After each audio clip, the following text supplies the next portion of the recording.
Olá, pessoal, de volta aqui para mais uma aula do nosso curso A Jornada Interior. Estamos na aula 4, findando o módulo 2. Estamos na parte 2, falando sobre os complexos funcionais da ânima e do ânimos. Aqui está o nosso joguinho, como sempre, estamos percorrendo cada casa. Chegamos na casa da ânima e do ânimos e no nosso mapa dos continentes, que representa mais ou menos figurativamente a psique humana, né, com suas vastas partes, algumas separadas, outras unidas. Bom, aqui é necessário a gente fazer uma recapitulação do que foi dito sobre os complexos funcionais da ânima e do ânimos na aula da persona. Como a gente viu, a atitude externa, e Jung fala do caráter externo, que é representado pela persona. O complexo funcional da persona diz respeito exclusivamente à relação com os objetos, ou seja, com o mundo exterior. Já a atitude interna, ou o caráter interno, Jung chama de personalidade interna.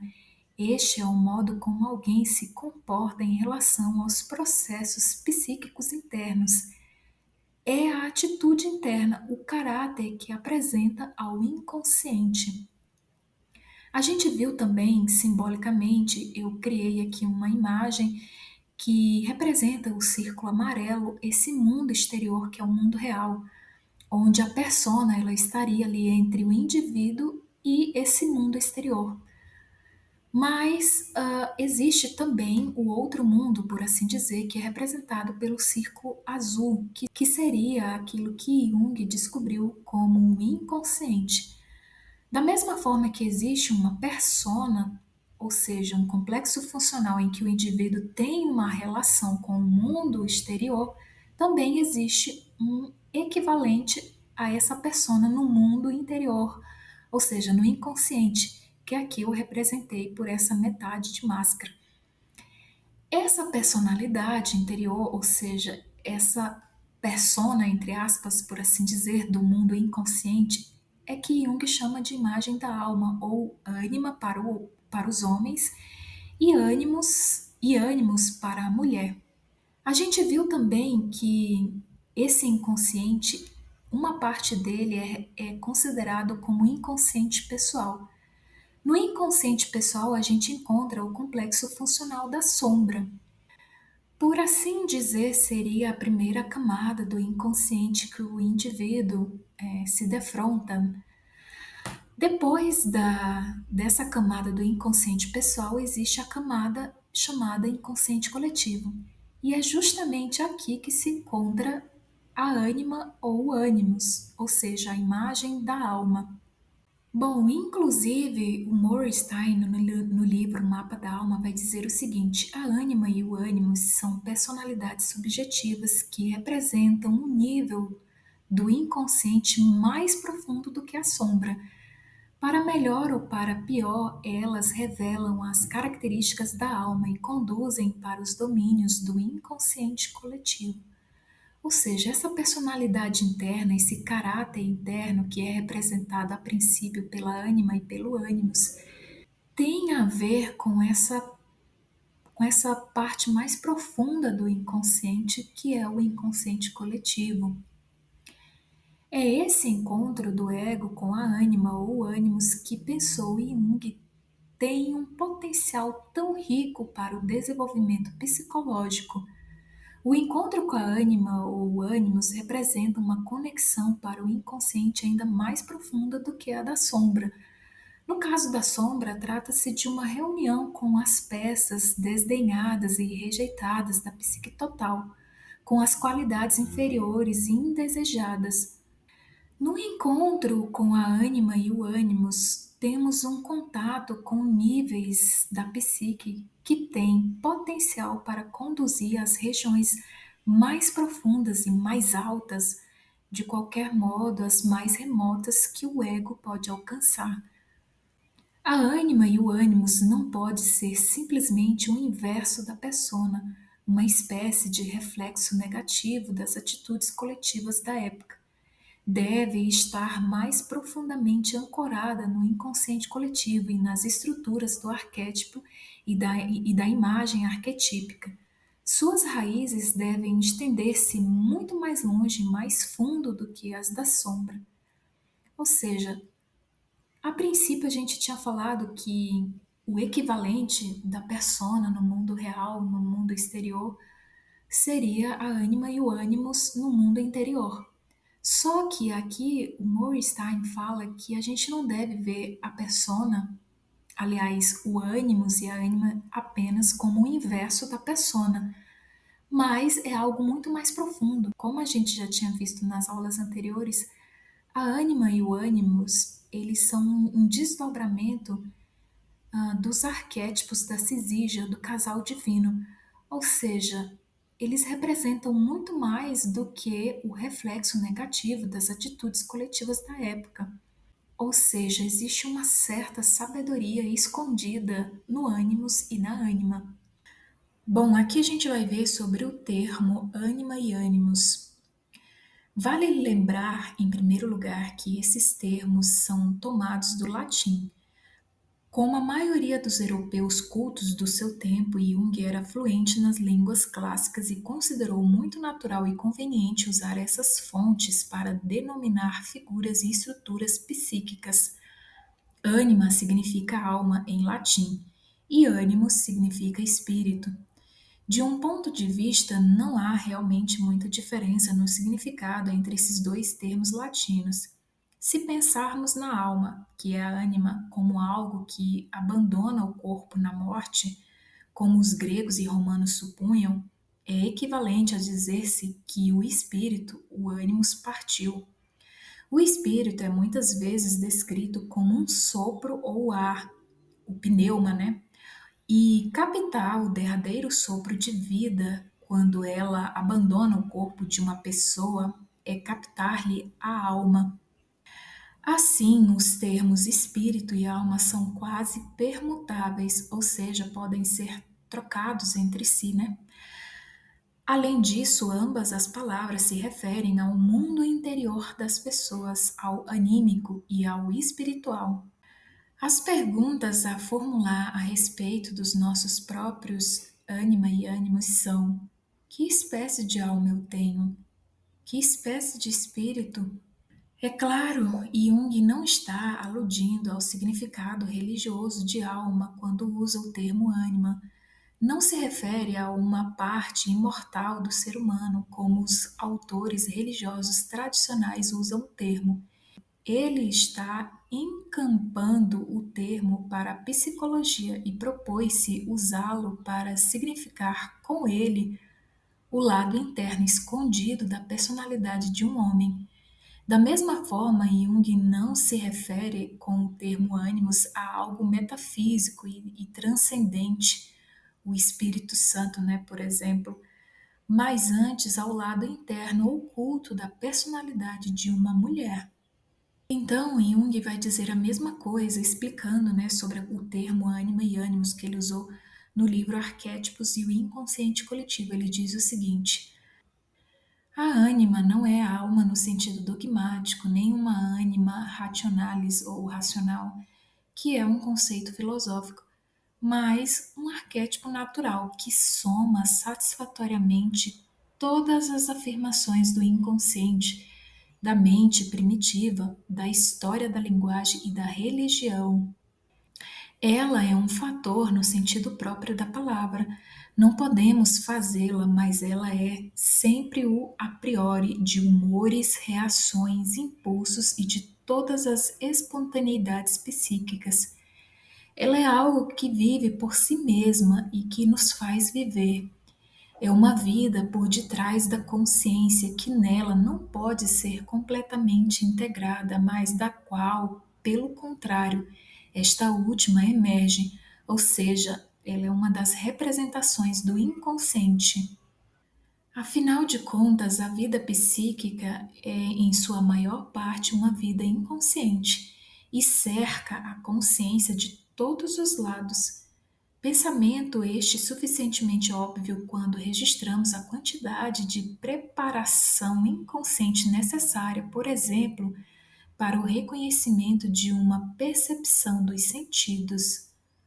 Já se terá percebido que este conceito de uma alma que, de acordo com a atitude consciente, existe de um modo autônomo ou então desaparece numa função, nada tem a ver com o conceito cristão de alma.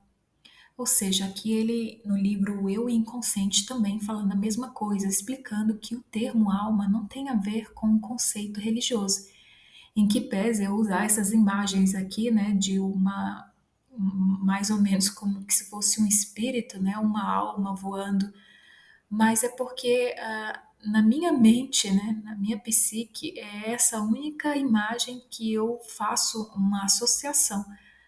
Mas a gente agora sabe que não tem a ver com a questão do conceito religioso de alma, né? Não é algo que está voando por aí. Bom, como o leitor já terá percebido, não estamos tratando de um conceito filosófico e muito menos de um conceito religioso da alma, e sim do reconhecimento psicológico da existência de um complexo psíquico semiconsciente, cuja função é parcialmente autônoma. É óbvio que esta constatação nada tem a ver com os conceitos filosóficos ou religiosos da alma, do mesmo modo que a psicologia nada tem a ver com a filosofia e com a religião. Bom, ele fala que a ânima e o ânimos eles têm a ver com um complexo anímico. A ânima e o ânimos têm a ver com animosidade. E aí eu fui pesquisar o que significa essa palavra animosidade. Demonstração de hostilidade, de malquerença, má vontade, mágoa profunda que deriva de uma ofensa recebida, rancor, ressentimento, falta de disposição constante, aversão, comportamento exaltado de quem discute, contesta, excitação. Bom, a percepção que eu tive é que esses complexos funcionais, ânima e ânimos, eles têm a ver realmente com essa parte profunda da alma, aquilo que não foi desenvolvido no ser humano.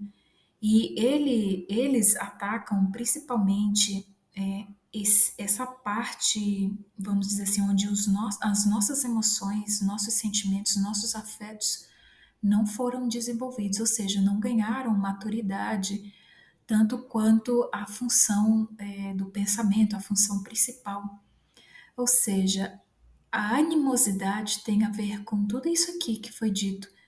Então, é justamente aí onde esses complexos eles tendem a se manifestar, primeiramente, né, a princípio, para falar a verdade, até que a gente compreenda o sentido deles e integre os seus conteúdos à consciência.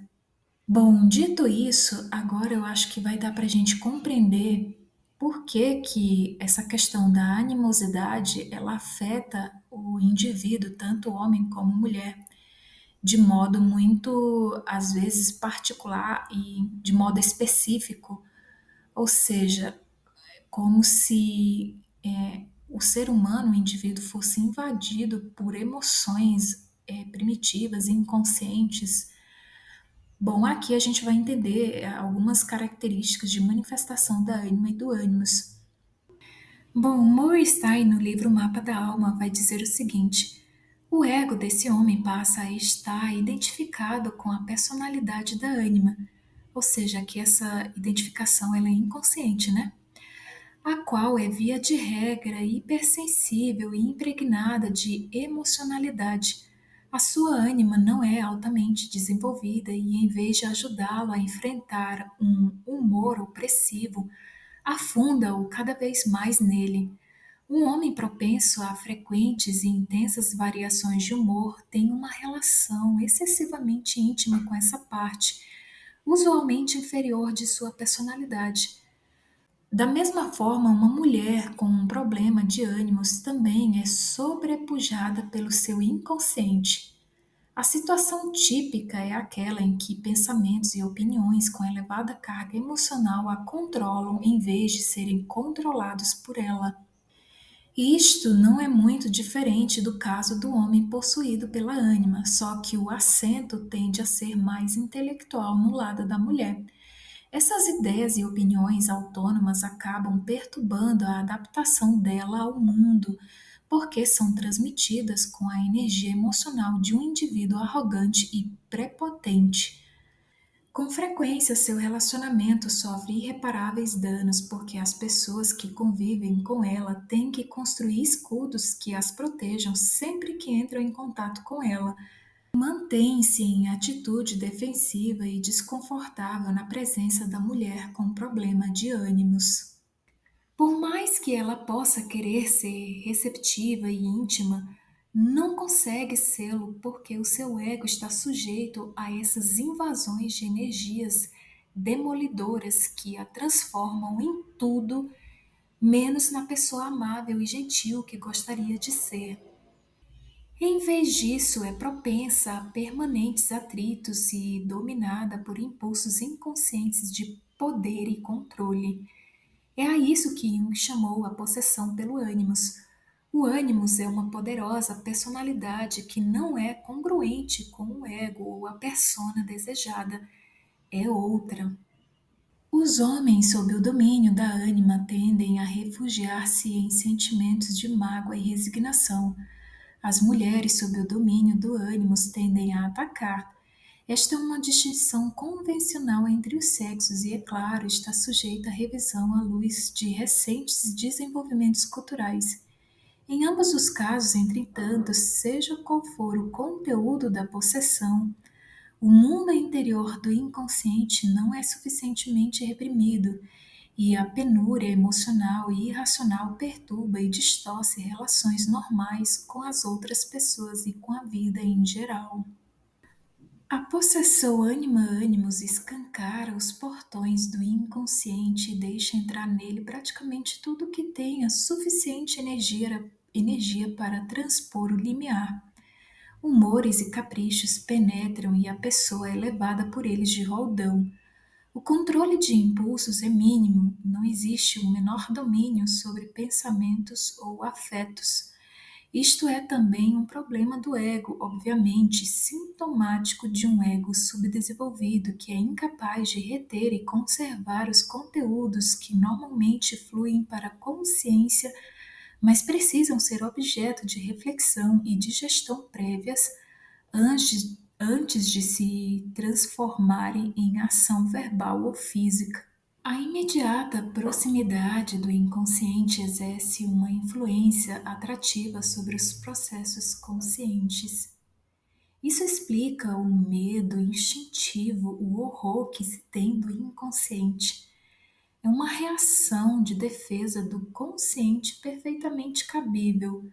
A oposição sexual possui um charme misterioso, um misto de medo e nojo que a torna tão atraente e fascinante, mesmo quando não se apresenta a nós diretamente do exterior, sob os traços de uma mulher, mas vem de dentro, como uma influência psíquica, sob a forma de uma tentação a abandonar-se a um humor ou uma paixão.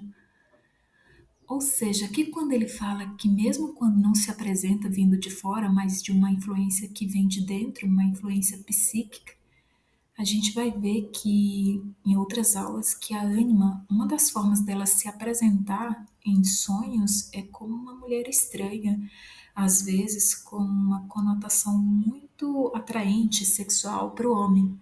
Bom, este exemplo não é característico da mulher, pois seus humores e suas emoções não vêm diretamente do inconsciente, mas são peculiares à sua natureza feminina, por isso não são simples, mas estão misturados com intenções inconfessáveis. Ou seja, essa questão do humor não vem do inconsciente na mulher, já é natural dela, porque ela já nasce com a parte eros. Mas aqui ele está fazendo uma comparação, né? Essa tentação de abandonar-se a um humor, a uma paixão que vem do inconsciente no homem. Na mulher, o que provém do inconsciente é uma espécie de opinião que modifica seu humor só secundariamente. Essas opiniões pretendem ser verdades absolutas, e quanto menos sujeitos estiverem a uma crítica consciente, tanto mais duradouras e sólidas se mostrarão. Ou seja, no caso da mulher, são pensamentos, opiniões que vêm na mente dela, que é do inconsciente coletivo, né? Ou do consciente coletivo. De certa forma, são camufladas como os humores e sentimentos do homem e às vezes são completamente inconscientes, sendo muito difícil reconhecer seu caráter particular. Na verdade, elas são coletivas e contrárias ao sexo, como se fosse um homem, por exemplo, o pai que as tivesse pensado. Portanto, pode acontecer, e é a regra geral, que a mente de uma mulher que exerce uma função masculina seja influenciada pela masculinidade inconsciente, sem que ela o perceba, embora todos à sua volta o percebam claramente. Resulta daí uma espécie de rigidez intelectual baseada nos assim chamados princípios e uma série de argumentos especiais que chegam a irritar, porque estão sempre um pouco à margem do problema e introduzem nele uma coisinha de nada só para complicar as coisas.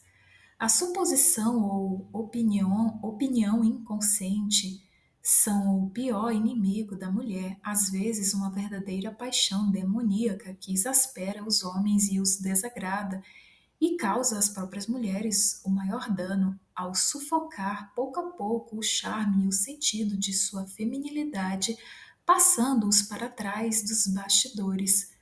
Uma situação dessas acaba naturalmente numa profunda desarmonia psíquica, em outras palavras, uma neurose.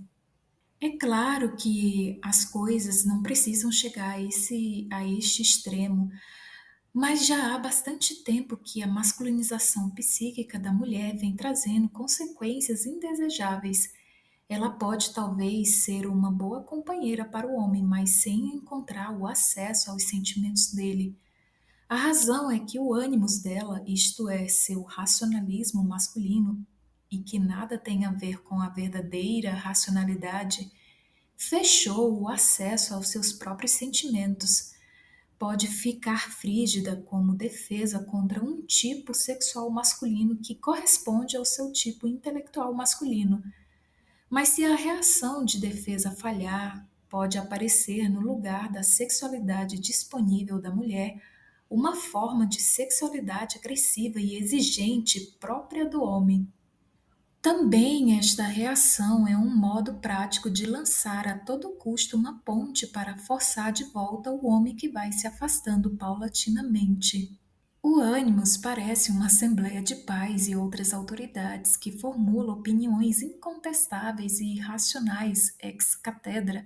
Examinando-as atentamente, percebe-se que parecem constituídas de palavras e conceitos reunidos, talvez inconscientemente desde a infância e amontoados numa espécie de cânone da verdade, autenticidade e razoabilidade médias.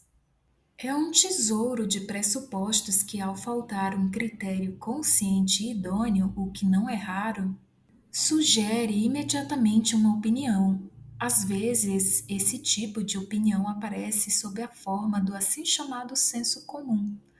Outras vezes revela um preconceito mesquinho ou então se manifesta sob a forma de um princípio disfarçado em ensinamento, como por exemplo aqueles princípios, não há quem não faça assim, ou todo mundo diz isso ou aquilo.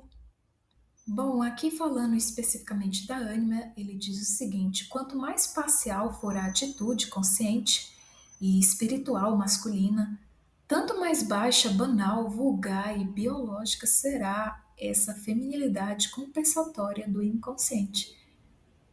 Ou seja, a gente viu o que aconteceu lá na época da Idade Média, né? Em que a atitude parcial, ou seja, a atitude consciente e espiritual masculina dos inquisidores fizeram com que a ânima deles fosse projetada da forma mais baixa, banal, vulgar e biológica, né? Pelo menos era assim como eles viam aquelas mulheres diferentes.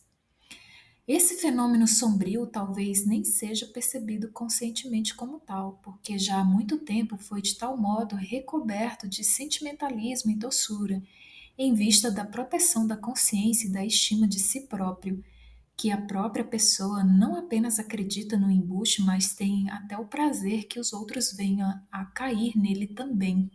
A ânima é de índole erótica e emocional, enquanto que o ânimos é de caráter raciocinador.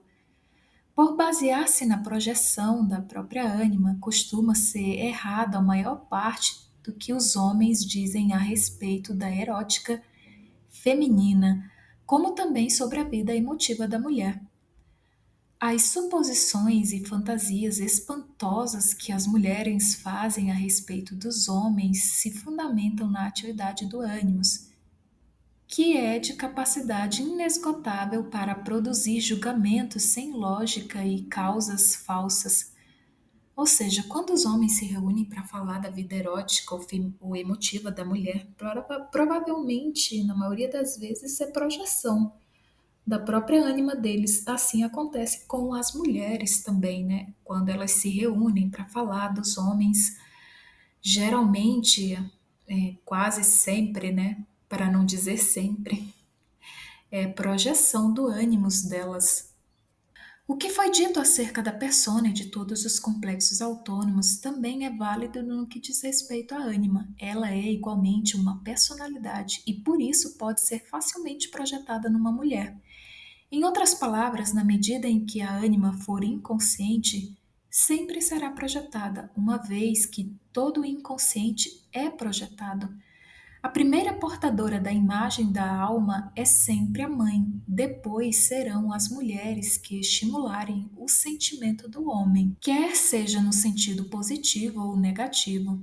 Sendo a mãe, como dissemos, a primeira portadora dessa imagem, separar-se dela é um assunto tão delicado como importante e da maior significação pedagógica.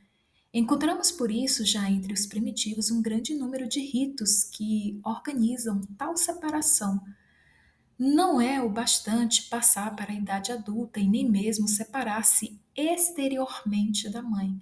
São celebradas consagrações como homem, particularmente impressionantes, e cerimônias de renascimento que efetivam plenamente o ato de separação da mãe e, portanto, da infância. Já falamos sobre esses tipos de ritos, né?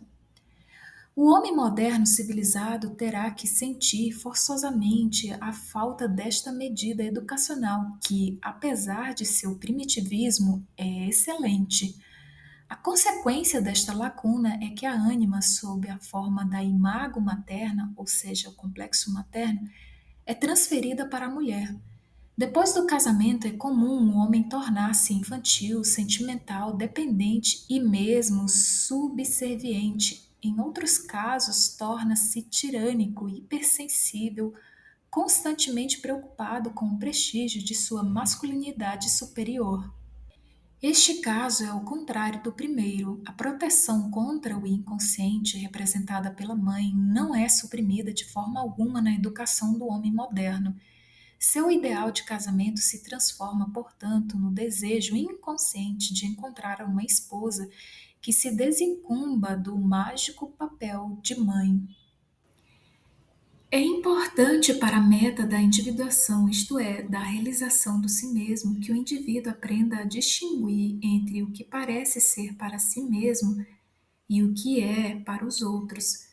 É igualmente necessário que conscientize seu invisível sistema de relação com o inconsciente, ou seja, com a ânima, a fim de poder diferenciar-se dela. No entanto, é impossível que alguém se diferencie de algo que não conheça. No que concerne à questão da persona, é fácil explicar ao indivíduo que ele e seu cargo são duas coisas diferentes. Mas no que se refere à ânima, a diferenciação é mais difícil pelo fato desta ser invisível. Mas o reconhecimento das realidades interiores é absolutamente necessário, uma conditio sine qua non para que se considere com seriedade necessário o problema da ânima. Se o mundo exterior não passa de um fantasma, para que o esforço de estabelecer um complicado sistema de relação e adaptação a ele? Ou seja, aqui lembra muito aquelas pessoas, né, que são muito espiritualizadas, por assim dizer, e que fala que o mundo exterior é uma ilusão, enfim, é maia, né? Mas a gente sabe que existe uma exigência, uma certa realidade desse mundo exterior a qual a gente precisa se adaptar. E aí ele faz essa comparação. Ele diz assim: paralelamente, considerando-se as realidades interiores mera fantasia, ou seja, que é a pessoa que seria ao contrário, né? Que diria que esse mundo interior não existe, que é besteira, que o que vem de dentro não tem tanta importância, enfim, né? Então, considerando-se as realidades interiores mera fantasia, ninguém reconhecerá nas manifestações da ânima outra coisa além de tolices e fraquezas. Mas, se for reconhecido o fato de que o mundo está fora e dentro e que, portanto, a realidade vem tanto do exterior como do interior, logicamente dever-se-á considerar os transtornos e inconvenientes que surgem do íntimo como sintomas de uma adaptação defeituosa às condições do mundo interior. Ou seja, da mesma forma que o mundo exterior exige de nós uma adaptação, o mundo interior também exige uma adaptação de nós. Jung sempre sustentara que as projeções são criadas pelo inconsciente e não pelo ego. Não somos responsáveis por nossas projeções, somente por não nos tornarmos conscientes delas. Por exemplo, desdizendo-as ou analisando-as. Elas ocorrem espontaneamente e criam uma visão do mundo da realidade que se baseia mais em imagens e estruturas inconscientes do que em percepções comprovadas da realidade. Jung localiza agora a origem de todas as projeções na ânima e ânimos, destacando assim a natureza dinâmica e ativa desse fator psíquico. Estamos, é claro, projetando constantemente e as nossas concepções de vida, de outras pessoas e do modo como o mundo está construído são formadas de um modo sumamente importante por conteúdos inconscientes projetados no meio circundante e adorados como verdades absolutas. A ânima e o ânimos, diz Jung nessa passagem, é como Maya, a deusa hindu que cria mundos ilusórios, e o ego acaba por habitar no mundo que está baseado de maneira preponderante em projeções. Bom, aqui a gente vai compreender um pouco sobre a persona versus ânima e ânimos. É precisamente as já citadas falta de desenvolvimento e inferioridade que conferem, entretanto, à ânima e ao ânimos esse potencial para um maior desenvolvimento da psique. Ou seja, devido à ânima e o ânimos eles representarem essa parte da personalidade que é inconsciente no indivíduo, é justamente aí que existe o potencial de desenvolvimento da psique, ou seja, de que esses conteúdos sejam integrados e o indivíduo se torne mais consciente, por assim dizer, ou pelo menos haja a união entre o consciente e o inconsciente, ou seja, de que o indivíduo ele seja mais íntegro, ou seja, unido consigo mesmo. O potencial para vir a ser único como indivíduo não reside na persona, mas em outro ponto da psique. Na medida em que a consciência do ego de uma pessoa é identificada com a persona e está de pleno acordo com ela, não há lugar para as qualidades de personalidade e expressão de individualidade que divirjam das imagens coletivas. O impulso para ser um indivíduo é suprimido ou totalmente reprimido no interesse da adaptação a fim de ajustar-se. Ou seja, a gente viu nas aulas da persona o quanto é sacrificado do indivíduo para que ele se ajuste, ele se adapte ao mundo externo, né, ao mundo exterior. E quando o indivíduo ele está totalmente identificado com a persona, não há lugar para as qualidades da personalidade e expressão de individualidade que divirjam das imagens coletivas, porque a persona ela é construída ou constituída, por assim dizer, de imagens coletivas. Quais possam ser essas qualidades individuais num caso particular não pode ser determinado examinando a persona. Elas podem estar de algum modo na apresentação da persona ou estar quase completamente excluída. Isto constitui uma regra fundamental que pude comprovar repetidas vezes. Entretanto, no que diz respeito às qualidades individuais, nada se pode deduzir da persona nesse sentido. Apenas podemos estar certos de que, quando alguém está identificado com sua persona, as suas qualidades individuais estarão associadas à alma, ou seja, as qualidades individuais estarão no inconsciente, ou, mais precisamente, na parte inconsciente da personalidade que é representada pelo ânimos e pela ânima. Este é o homem no terno de flanela cinza que pega o trem para o trabalho todas as manhãs no mesmo horário e está tão intimamente identificado com o seu papel coletivo que não tem personalidade fora desse quadro de referência. Sua singularidade inerente revelar-se-á na ânima. Ele será talvez secretamente atraído por mulheres extremamente contrárias aos padrões convencionais, porque elas representam para ele uma projeção de sua própria ânima, retratam a alma dele, captam-lhe o espírito de aventura e ousadia.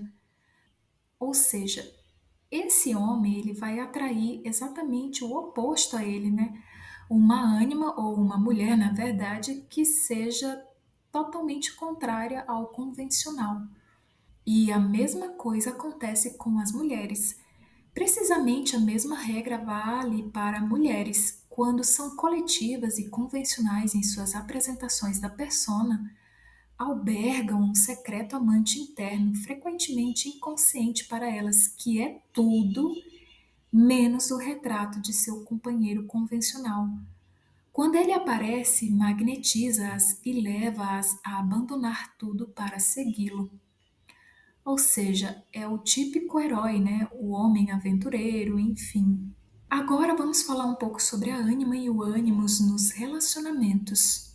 A imagem de ânima e ânimos baseada nas estruturas arquetípicas subjacentes na psique adquire uma forma e contornos particulares ao ser filtrada através do sistema psíquico e percebida pela consciência do ego.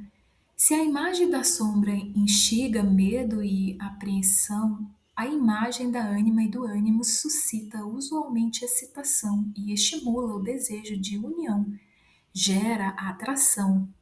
Bom, aí isso explica a questão de relacionamentos que às vezes estão baseados unicamente nesses fatores, ânima e ânimos, ou seja, onde o que é atraído é, na verdade, as projeções, né, do ânimos da mulher e da ânima no homem.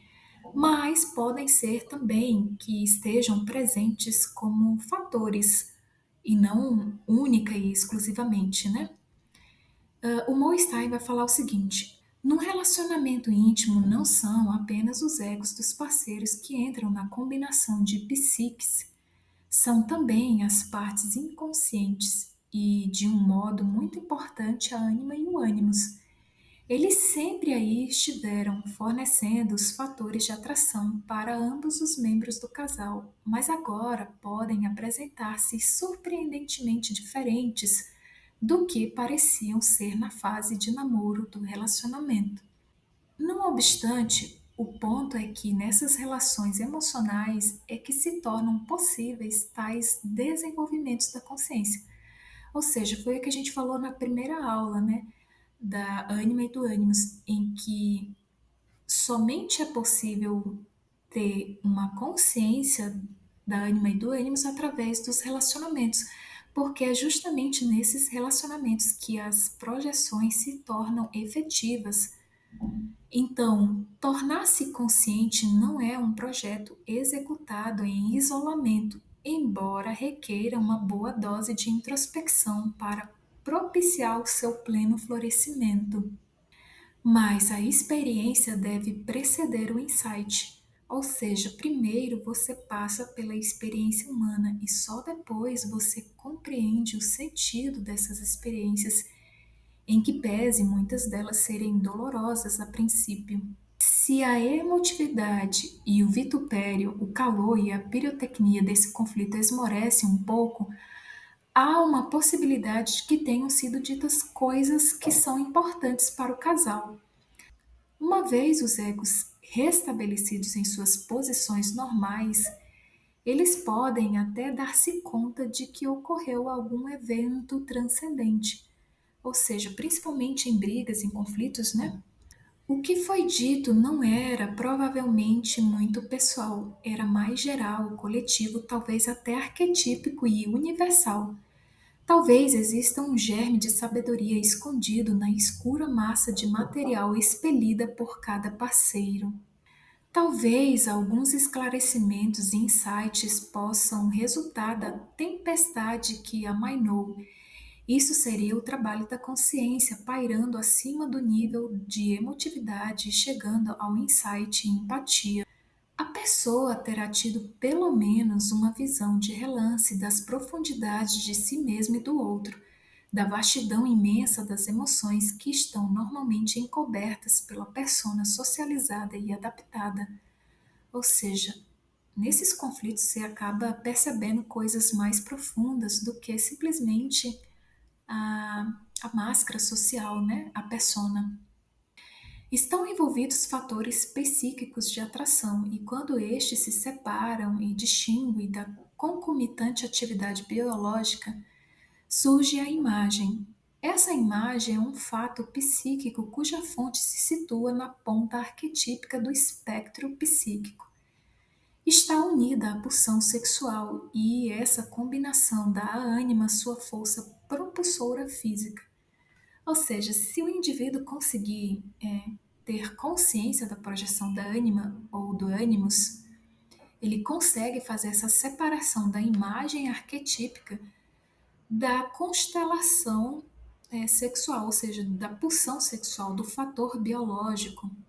A sexualidade humana é guiada pela imagem arquetípica, mas a imagem não é redutível ao impulso. Bom, pessoal, é interessante quando ele fala que essa imagem é um fato psíquico cuja fonte se situa na ponta arquetípica do espectro psíquico. Aí, aqui para exemplificar, eu peguei o espectro e coloquei a parte azul, que seria a parte da imagem arquetípica, e a outra ponta, que seria o oposto, em vermelho, seria a questão dos instintos, a pulsão sexual.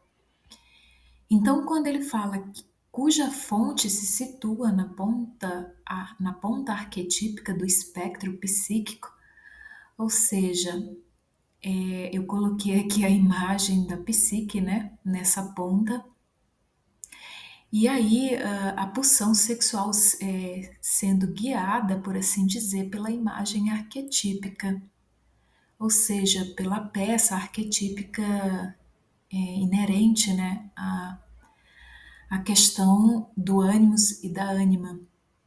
Ou seja, ele falou que a imagem arquetípica está unida à pulsão sexual e essa combinação dá à ânima e o ânimo sua força propulsora física. A sexualidade humana é guiada pela imagem arquetípica, mas a imagem não é redutível ao impulso. Ou seja, a imagem arquetípica é um fato psíquico. E aqui eu coloquei a pulsão sexual seguindo a imagem arquetípica, né? Segundo Morgenstern, esse seria o fator de atração. São fatores psíquicos de atração. A sexualidade humana é guiada pela imagem arquetípica, mas a imagem não é redutível ao impulso. Somos atraídos para certas pessoas. Por que se elege essa pessoa para nossa alma gêmea e não uma outra? E isso é governado pelas imagens que são projetadas. Tipicamente, o ânimos projeta-se de preferência sobre autoridades intelectuais e outros heróis, inclusive tenores, artistas e celebridades desportivas. A ânima gosta de apoderar-se daquilo que na mulher é inconsciente, sombrio, equívoco e sem vínculos, e também tem predileção pelo que nela é vaidade, frigidez, vacuidade, desamparo e fragilidade. Por que mulheres tão difíceis atraem os homens com tanta frequência e com tamanha facilidade? Por que é que mulheres fortes quase nunca atraem os homens? Bom, Jung sugere que essa predileção por mulheres frágeis e indefesas baseia-se numa projeção da ânima, uma vez que a ânima é indiferenciada e inferior no inconsciente de uma pessoa fortemente identificada com o macho. A ânima representa o lado subdesenvolvido de um homem, onde ele é inconscientemente desamparado e sem vínculos, sombrio e equívoco. Ele é atraído por isso. Do mesmo modo, mulheres fortes serão frequentemente atraídas por homens fracos e pusilânimes, por vezes de um modo fatídico, e passam a estar então cheias de fantasias de serem as salvadoras deles, resgatando-os do alcoolismo ou de alguma outra forma de decrepitude. Uma vez mais estão buscando uma parte perdida delas próprias, o ânimos, que se apresenta como um macho inferior em projeção. Ou, se ela é uma mulher fraca e desamparada, o seu inconsciente pode compensar com imagens de competência masculina e ela ver-se-á irremediavelmente atraída para uma carreira que seja a projeção do ânimos heróico. Ou seja, nesse caso, o ânimos é projetado na carreira profissional dela. Bom, agora vamos ver alguns aspectos luminosos, ou seja, o aspecto luz da ânima e do ânimos. A sombra é conhecida em projeção sobre alguém que capta essas qualidades do inconsciente pessoal. Do mesmo modo, a ânima e o ânimos é captada em projeção por uma pessoa que possui em importante medida os seus traços e características, uma pessoa que pode suscitar a resposta do inconsciente desde esse setor. Quando isso acontece, continua Jung, a constelação psíquica é tal que três figuras tornam-se pertinentes. Esse conhecimento dá origem no homem a uma tríade, um terço da qual é transcendente, ou seja, o sujeito masculino, que eu coloquei aqui, o sujeito feminino, que é o oposto dele, que é, a princípio, o receptáculo da ânima, e a terceira, a ânima transcendente. Na mulher, acontece a mesma coisa. O sujeito feminino, o seu oposto, o masculino, como receptáculo da projeção, da imago, do ânimos dela, e o ânimos transcendente. Na mulher, a situação é inversa. Isto pressupõe um considerável grau de consciência, porque, de um modo geral, o portador da projeção e a projeção fundem-se. Ânima e ânimos e outros sujeitos tornam-se um. Ou seja, aqui eu coloquei no desenho o homem projetando a ânima, de forma inconsciente, é claro, né? Na sua parceira. Então, a parceira ela se torna o receptáculo dessa projeção. Mas se através desse relacionamento ele chegar à consciência de que há projeções, de que na verdade há um fator inconsciente nele, que é a sua ânima, e que por isso ele está projetando, se ele conseguir retirar essa projeção, então surge essa tríade que Jung fala. Neste ponto, Jung pressupõe, entretanto, um certo grau de separação, de tal modo que existe um ego consciente a par de sua subjetividade pessoal, ou seja, o homem ele se torna consciente da sua subjetividade pessoal, do seu mundo interior. Uma outra pessoa, que é o parceiro ou a parceira, com o seu ego consciente e subjetividade pessoal, e a terceira, que é a imagem arquetípica da ânima e do ânimos. Essa tríade é completada, escreve Jung, por uma quarta figura, o velho sábio, no caso masculino, e a mãe cetônica, no caso feminino, né, no caso da fêmea que ele colocou aqui. Então aqui eu simplesmente coloquei em forma de desenhos, né, ele chegando à consciência e em que pese o relacionamento, ele chega a ter então um contato direto, agora não mais através de projeção, com a sua ânima, em que pese, a princípio, a companheira ter levado a ele ter consciência que ele estava projetando nela a ânima dele. Então, ele fala que essa tríade ela é completada com uma quarta figura, que é o velho sábio, no caso do homem. Ou seja, pessoal, quando a projeção é retirada, ele tem consciência desse fator inconsciente, ele integra os conteúdos da ânima, então a ânima ela se torna transcendente, ou seja, ela transcende a esfera pessoal dele. E aí ela se torna essa ponte para o inconsciente coletivo. Ou seja, é como se a ânima levasse ele para um estado mais elevado de consciência, um estado espiritual, por assim dizer. Então aqui eu coloquei em desenho, né, que através do relacionamento ele tem consciência, ele passa a ter consciência da ânima, ou seja, o próprio relacionamento leva ele à ânima transcendente, a ânima transcendente leva à figura do velho sábio, que é um outro arquétipo que, nesse caso, o homem vai ter que integrar os conteúdos do velho sábio, que é uma sabedoria, né, por assim dizer, sem se identificar com o velho sábio, assim como acontece com a ânima, ele não pode se identificar com a ânima. Bom, isso vai ser assunto de um outro vídeo, porque eu precisaria aprofundar mais sobre esse outro arquétipo do velho sábio. Mas só para a gente ter uma noção, é como se essa sabedoria, esse velho sábio, ele representasse um reforço para o logos dele, para a parte consciente dele. Ou seja, o logos dele não estaria voltado apenas para as coisas práticas do mundo externo, mas também estaria voltado para o lado espiritual, um logos mais espiritual, por assim dizer. Bom, aqui a mesma coisa acontece com a mulher. O relacionamento proporcionaria para ela a possibilidade de ela perceber o ânimos dela, né, as projeções. Então, o receptáculo, que é o companheiro, leva ela a ter consciência do ânimos. Esse ânimos, então, ele passa a ser transcendente.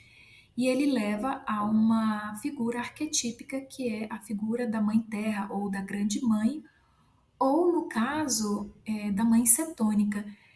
Também aqui, ela vai, é como se ela tivesse acesso a uma sabedoria ligado ao arquétipo da mãe universal, por assim dizer, da Mãe Terra.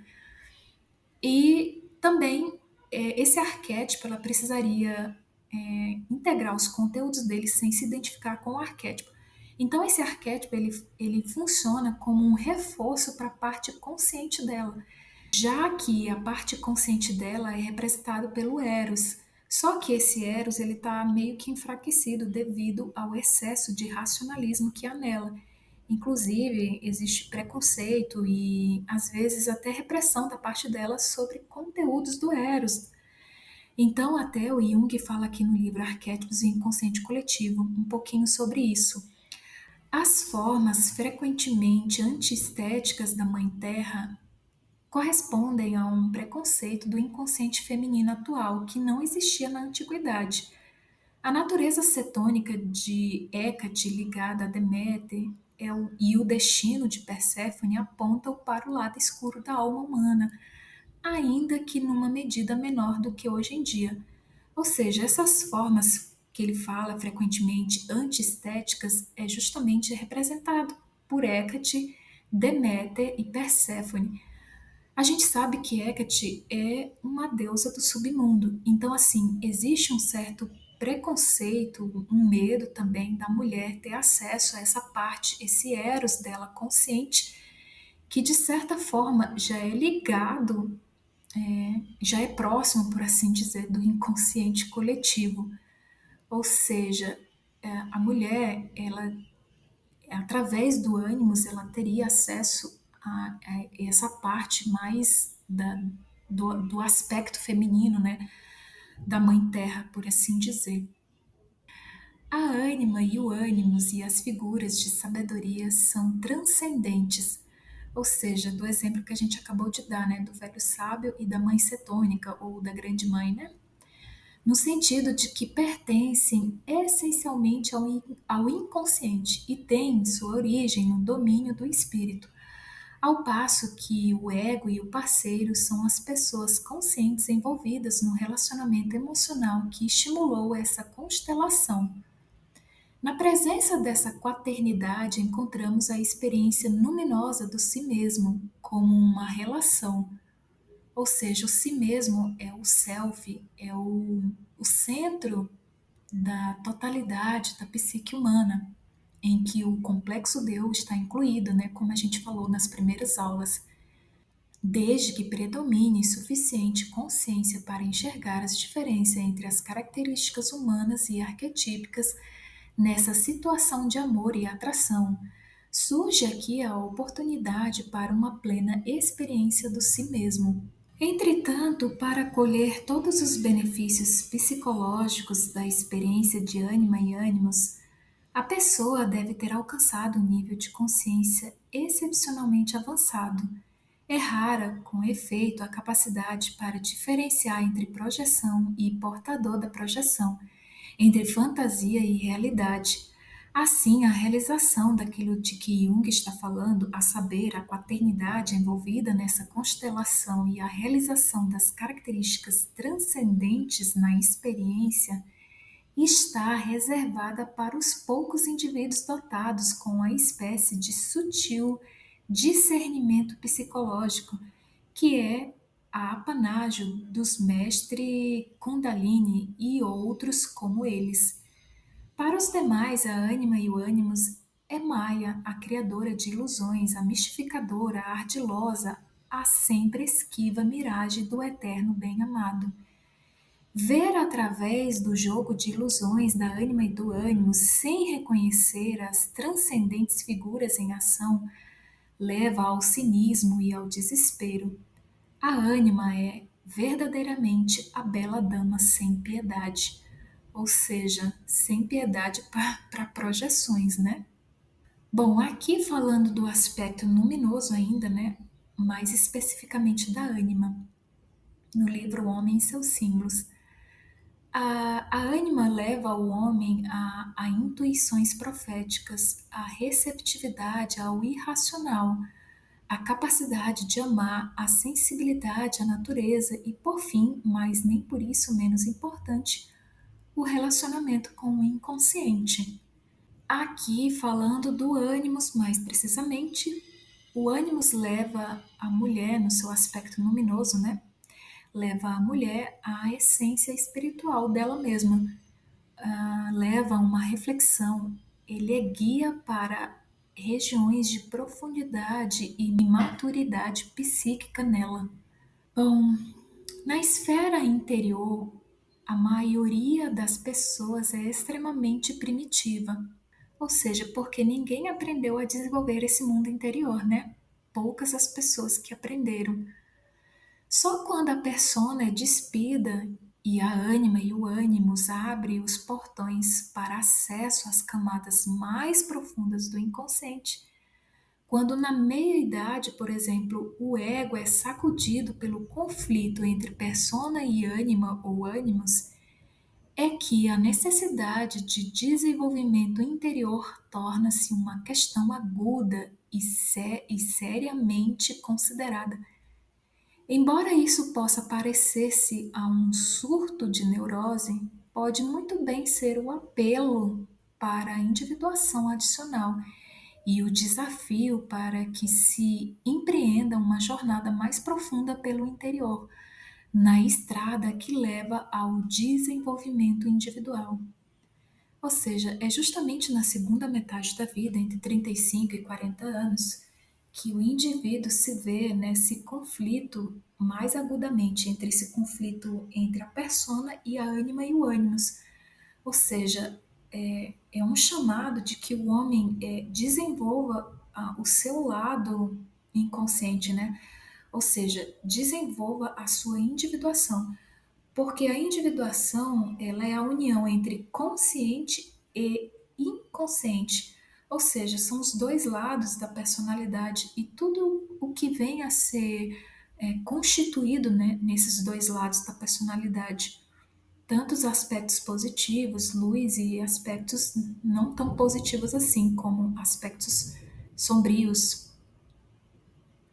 Bom, pessoal, chegamos então no fim da nossa aula. Aqui estão os livros que fizeram parte dessa nossa aula. Então a gente se vê no próximo vídeo ou na próxima aula. Até breve. Tchau, tchau.